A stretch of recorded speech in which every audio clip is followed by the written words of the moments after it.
भारत का संविधान का ढांचा कभी भी सेकुलर नहीं था।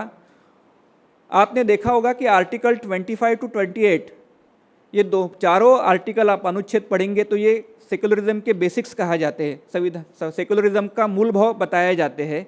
लेकिन जब आर्टिकल 29 और 30 पढ़ते हैं आप, तो वो अगेंस्ट ऑफ सेकुलरिज्म है, क्योंकि वो अल्पसंख्यकों के लिए निश्चित किए गए हैं। तो जहाँ समभाव तो दोनों में नहीं है, सेकुलरिज्म यदि 25 से 28 हम मान ले तो 19 और 30 तो बायस्ड है। तो इसी दृष्टिकोण से हमने ये समझना चाहिए कि फैब्रिक कभी भी सेकुलरिज्म नहीं था।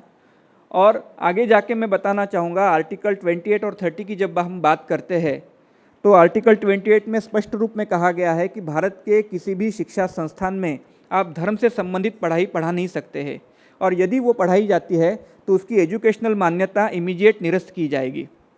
इसलिए भारत के किसी भी शिक्षा संस्थान में रामायण, रामचरितमानस, गीता, महाभारत ये पढ़ाया नहीं जाता है।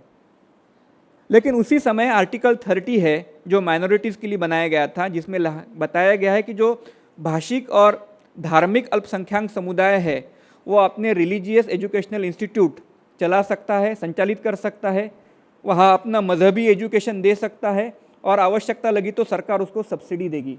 यानी मदरसा हो सकता है, वहाँ कुरान और हदीस पढ़ाया जा सकता है, और आवश्यकता लगी तो उसके अत्याधुनिकीकरण के लिए सरकार फंड भी देगी।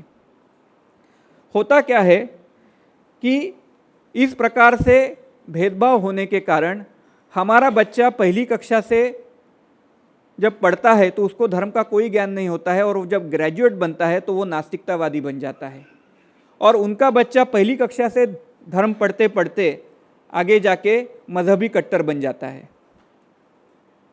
ये सेकुलरिज्म के नाशब्द ने किया हुआ हमारे पीढ़ियों पर अन्याय है।